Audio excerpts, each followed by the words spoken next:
د انسان ژوند او زندگی دا یو کتاب دی او په دې کتاب کې دوه خبرې دي، یا به خوشحالي راځي، راحت به راځي، او یا به غم او مصیبت راځي. او دا د انسان سره دواړه تړلې خبرې دي.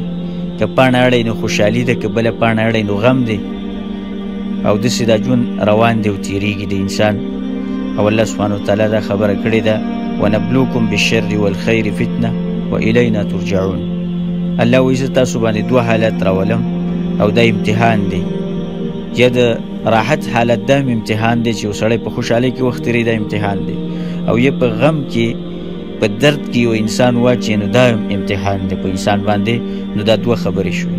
او رسول صلی الله علیه وسلم په دې خبرې ته په حدیث کې اشاره کړې ده. رسول صلی الله علیه وسلم وایي د مؤمن په دواړو حالاتو کې خیر دی، که خوشحالي ده او که مصیبت دی. عجبا لامر المؤمن، وایي زه تعجب کوم د مؤمن دې خبرې ته چې د ده هر کار کې خیر دی. ان اصابته سراء شکر فکان خیرا له وان اصابته ضراء فصبر فکان خیرا له. که مصیبت ورته ورسېږي او صبر وکړي په هغې باندې، دا د ده دپاره ښه شو. دا مصیبت د ده دپاره ښه شوه، یعنې په دې مصیبت کې د ده دپاره خیر دی. او که خوشحالي ورسېږي د ته شکر وباسي په هغې باندې، نو دا د ده دپاره ښه خبره ده او د ده دپاره په دې کې خیر دی. زه تا ته دا خبره کومه چې داسې څوک ته پېژنې چې هغه ته به څه مسله نه وي په دې دنیا کې. یعنې داسې څوک تا ته معلوم دی، که تا ته معلوم وي نو ته یې ما ته وښیه. او ما ته خو داسې کس نه دی معلوم چې هغه ته به څه مسله نه وي. داسې کس ما ته معلوم نه دی چې هغه به په غم کې نه وي. په دې دنیا کې داسې کس نشته دی چې هغه به د غمونو بادونو نه والي. او زه دلته دا خبره تا ته کومه او دلته ګوره دې خبرې ته چې که هر څومره په غمونو کې نښتی او دا زړه دې بلکل د مرۍ ته را رسېدلی او دا غمونه او مصیبتونه ستا په سر باندې لکه د غرونو پراته نو هیڅ خبره نشته. ځان مضبوط که او دا د غم پاڼه په خپله واړوه.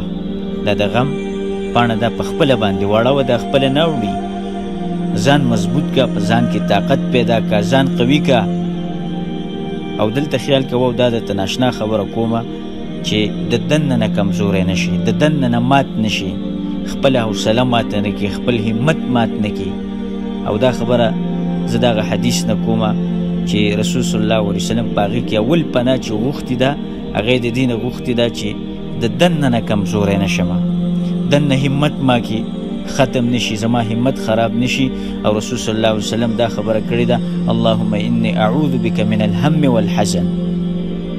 ته چې کله غم کې او په مصیبت کې نو ته وایې زه خفه یم که نه، نو زړه کې دننه خفه یې. ستا دغه خفګان ستا دا دننه په زړه کې دی، ستا دا غم دا ستا په زړه کې دی. او دغه د غم دغه کټۍ ستا په زړه کې خوټ کېږي. نو رسول صلی الله علیه وسلم دا خبره کړې ده چې الله زه تا نه پناه غواړم، ربه ما له پناه راکړي د هغه څه نه، پناه راکړي چې هغه زه په دننه زما دننه بدن په هغې باندې کمزوری کېږي او په ظاهر بدن باندې د هغې اثر کېږي. نو بیا د هغې نه وروستو دا ویلي دي چې اعوذ بک من العجز والکسل. ربه کمزوري او ناراستي م راباندې مه راولې. د دننه بدن د کمزورۍ د لرې کولو دپاره هم دعا غواړي او بیا د بهر دپاره هم دعا غواړي چې ډېر کرت به یو انسان په عافیت کې وي، ښه به روغ جوړي، بدن لحاظ سره به برابري، خو لیکن د هغه همت په دومره اوچتي چې همت په د هغه د غرونو سره ډغري وي. العجز دا مرض دی که نه، بدن کې مرض راشي نو هغې سره د انسان اندامونه کمزوري شي. او د عجز او د کسل فرق دا دی چې عجز سره انسان کمزوری کېږي، په بدن کې کمزوري راځي، په اندامونو کې کمزوري راځي، نو بیا کار نشي کولی. او کسل ښه انسان په قوت کې، ښه په طاقت کې، ښه روغ جوړي، خو همت د هغه خاورو خوړلی او دغه همت کډه کړي. رسول صلی الله علیه وسلم دا دواړو نه پناه غواړي، وایي ربه ماله زما د بدن نه کمزوري وباسي او هغه کمزوري چې د هغې په وجه باندې زما دننه همت کمزوری کېږي. نو د دواړو نتیجه یو شوه، د دواړو نتیجه یو شوه. ناراسته او کسول انسان هم د کار نه او عاجزه سړی، کمزوری سړی چې هغه د بدن کمزوری شوی هغه هم کار نشي کولی. نو د دواړو نتیجه یو شو.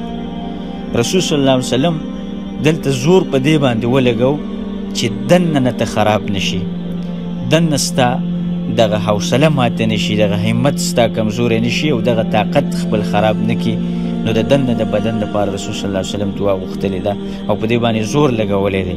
کله چې انسان په غمونو کې دن نشي نو دننه په زړه باندې اثر وشي، د غم اثر دا په زړه کېږي او زړه دې سره کمزوری شي، نو په بدن کې ناراستي خوره شي، نو په خپله په بدن کې کمزوري راځي، د هغې سره همت کمزوری شي او وجه د هغې دی چې انسان کله په غم کې وردن نشي نو ناامیدی شي، د ناامیدۍ ښکار شي بیا، او کله چې یو انسان د ناامیدۍ ښکار شي نو په هغې باندې خفګان راځي، په هغې باندې بې قسمه قسم حالات راځي، هغه ناراسته شي، هغه بیکاره شي، نو په دغه وخت کې الله سبحانه وتعالی تانه دا غواړي چې ته خپل همت کمزوری نه کړې او په دغه وخت کې په رب باندې ښه ګمان ساته او د الله نه د ښه تمه ساته چې الله سبحانه وتعالی به ما سره د خیر معامله کوي، ته دغه رحیم ذات سره معامله کوې چې هغه په تا باندې ستا د مور نه ډېر مهربانه دی، نو بیا سوچونه ولې کوې؟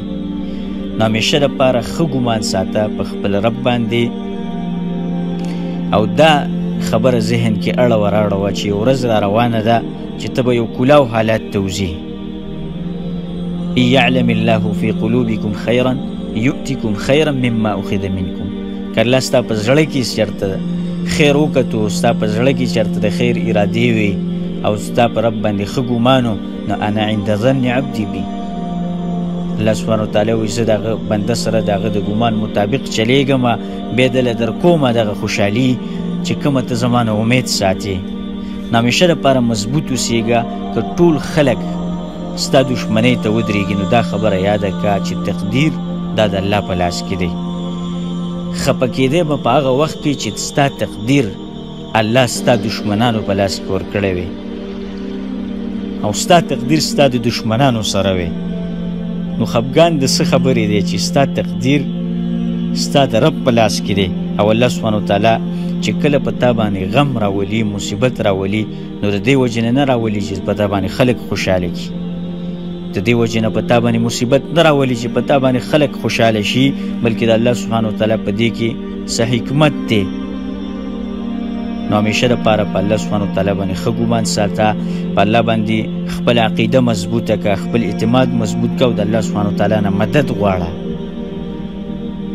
دنیا مثال دا د یو نور دی چې راښکاره کېږي نو ډېر په رڼا باندې راښکاره شي، ډېر په شور او زور باندې راښکاره شي، او بیا چې کله نیمه ورځ تېره شي نو ورو ورو د هغه دا طاقت کمیږي تر دې پورې چې هغه شپه شي او نور ختم شي، ورځ ختمه شي او شپه راشي او نور پرېوځي او تورتم جوړ شي. نو دغه شانته دا دی د ځوانۍ مثال دی چې په ځوانۍ کې شي نو په طاقت کې بیا ورو ورو کمزوری کېږي، هډوکي کمزوري کېږي د انسان تر دې پورې چې انسان ختم شي او د دې دنیا نه لاړ شي او دغه ورځ مړه شي. نو عزت او ذلت دا د الله په لاس کې دی، طاقت د الله په لاس کې دی، قدرت د الله په لاس کې دی، تقدیر د الله په لاس کې دی. همیشه دپاره په رب باندې ښه ګمان کوه او د رب نه غواړه.